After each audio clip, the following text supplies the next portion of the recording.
बिस्मिल्लाहिर्रहमानिर्रहीम। अस्सलाम वालेकुम। कहानी मंजिल का दूसरा हिस्सा पेशे खिदमत है। माँ रोटी नन्ही ने तोतली ज़बान में सवाल किया। सो जा बेटी, सो जा, रात को तेरे लिए रोटी ले आऊँगी, वो तसल्ली देते हुए खुद भी रोने लगी। मासूम बच्ची माँ को रोता देख के चुप हो गई और फिर वहीं ज़मीन पे नकाहत और कमज़ोरी से सो गई। रात रोटी ज़रूर लाऊंगी, ज़रूर।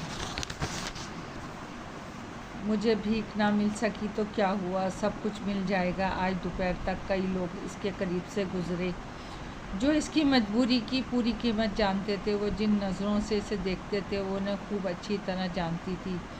वो इन गुनाह की दावत देती हुई निगाहों को अच्छी तरह पहचानती थी, लेकिन इसमें इतनी हिम्मत ना थी कि इन नज़रों और इशारों का जवाब दे। लेकिन बच्चों पे नज़र पड़ते ही इसमें यह हिम्मत आ रही थी। इसलिए वो रात का इंतज़ार करने लगी ताकि वो अपने बच्चों को रोटी खिला सके। इससे ख़ुद तो भूख से मर जाना गवारा था, मगर बच्चों का तड़पना इससे देखा ना जा रहा था। इसने एक फैसला कुन अंदाज से एक नज़र बच्चों के पुरमुर्दा चेहरों को देखा और फिर अपने जिस्म पर एक हिकारत भरी निगाह डाली।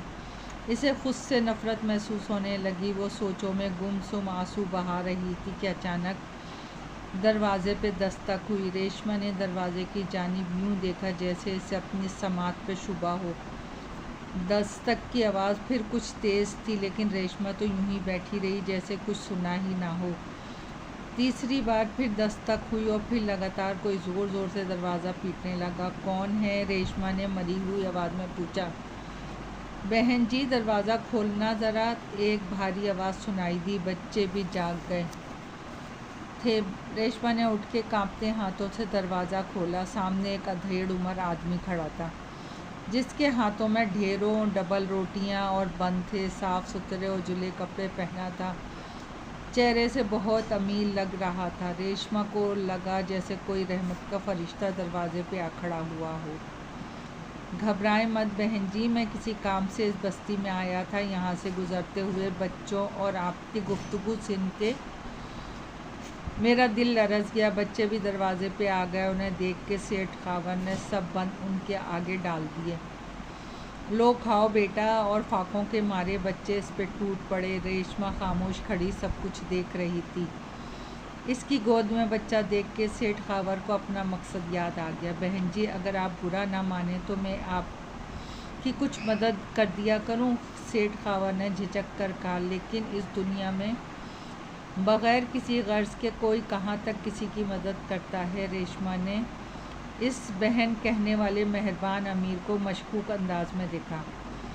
हाँ, आप भी शायद ठीक कहती हैं। आपको बहन कहने के बाद कुछ कहा नहीं जा सकता, लेकिन मैं भी मजबूरी से इस तरफ आया था और एक किस्मत मुझे आप तक ले आई। मैं आपसे कुछ मांगना चाहता हूँ, क्या आप दे सकेंगी? क्या क्या चाहिए? मैं गरीब आपको क्या दे सकती हूँ? जिसके घर में फाकों का बसेरा हो, वो चीज़ जिसका कोई मोल नहीं है, वो दौलत जो किसी कीमत पे नहीं मिल सकती। सेठ खावर ने तहमीद बांधी। साफ साफ कहिए क्या चाहिए आपको, मैं ज़रूर दूंगी। तो फिर मुझे ये बच्चा दे दो। उन्होंने दोनों हाथ आगे बढ़ा दिए। बच्चा? इतना गैर मुतवक्का सवाल सुन के वो हैरान रह गई। हाँ बहन जी, मुझे ये बच्चा चाहिए, इसीलिए मैं इस बस्ती में आया था। मेरी बीवी अस्पताल में मौत और ज़िंदगी की कशमकश में मुब्तला है। 6 साल बाद खुदा ने हमें बेटा दिया और चंद लम्हों के बाद वापस ले लिया। डॉक्टर कहते हैं ये ख़बर अगर मेरी बीवी को सुनाई गई तो वो ये सदमा बर्दाश्त ना कर सकेगी।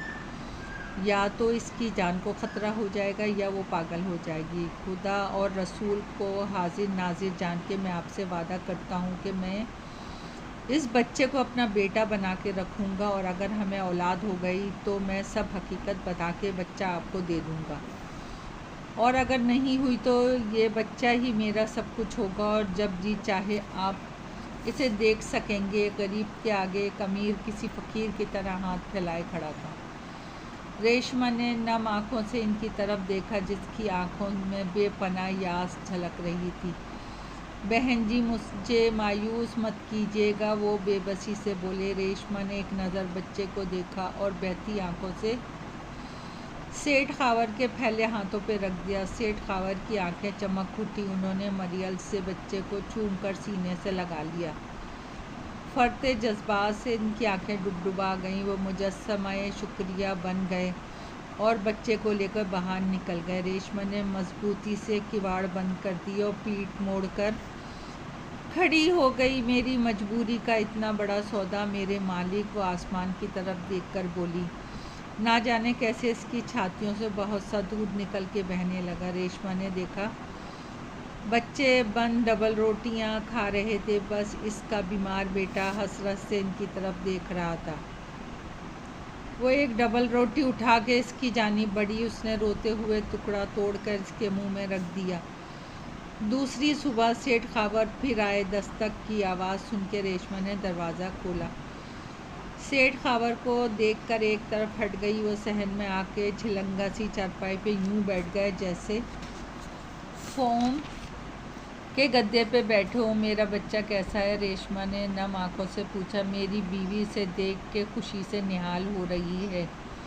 अब तो वो हमारा ही बच्चा है, इस बात से सिर्फ डॉक्टर और मैं वाकिफ़ हूँ। मेरी बेगम अभी चंद रोज़ अस्पताल में रहेगी। मैं आपको अपना घर दिखा देता हूँ, आप कभी कभी आकर बच्चा देख लिया कीजिए। और इसके साथ ही सेठ खावर ने हज़ार के 5 नोट निकाल के रेशमा की तरफ बढ़ा दिए। रेशमा का जी चाहा ना ले, लेकिन ये इसकी मजबूरी थी और ये इस बच्चे की कीमत थी। रुपए लेते हुए इसकी आंखों से 2 आंसू निकल आए। बहन, मैंने आपको बहन कहा है, आप दुखी ना हो। ये समझें कि आपने अपना बच्चा अपने भाई को गोद दे दिया है। ये मुझ पे बहुत बड़ा एहसान है। ये कोई इस एहसान का बदला नहीं है, बल्कि बहन समझ के आपकी मदद कर रहा हूँ। आप फरिया बेगम बिल्कुल तंदुरुस्त होकर घर आएंगी थी। बच्चे का नाम उन्होंने यूसुफ रखा। यूसुफ उनकी जान था। वो इसे किसी पल भी आंखों से ओझल ना होने देती थी। इसे पाकर वो बहुत खुश थी, जैसे उन्हें कोई गौहरे मकसूद मिल गया हो। यूँ तो आया भी घर में मौजूद थी, लेकिन वो अपने बच्चे की तमाम ज़रूरियात का खुद ख्याल रखती। यूसुफ भी चंद हफ्तों में निखर के सुर्ख सफ़ेद हो गया था। नकुश तो वैसे ही तीखे थे, अब तो वो बहुत ही खूबसूरत हो गया था। जब फरिया बेगम हौले हौले प्यार से इसकी थोड़ी पे उंगली मारती तो मुस्कुरा देता और फरिया बेगम यूसुफ की सदा पे इसे बेतहाशा चूमती जाती और दीवानगी की हद तक यूसुफ को चाहती थी। एक रोज़ वो नाश्ते के बाद यूसुफ के लेके बरामदे में आ गई। ठंडे फरहद बख्श हवा के झोंके आ रहे थे।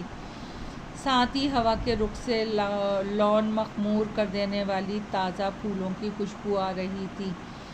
वो मसरूर सी यूसुफ को गोद में लिए बैठी थी कि उन्हें एक औरत आती दिखाई दी। दोस्तों, कहानी अभी जारी है। पसंद आए तो लाइक और सब्सक्राइब कीजिएगा। आपकी दुआओं की तलबगार।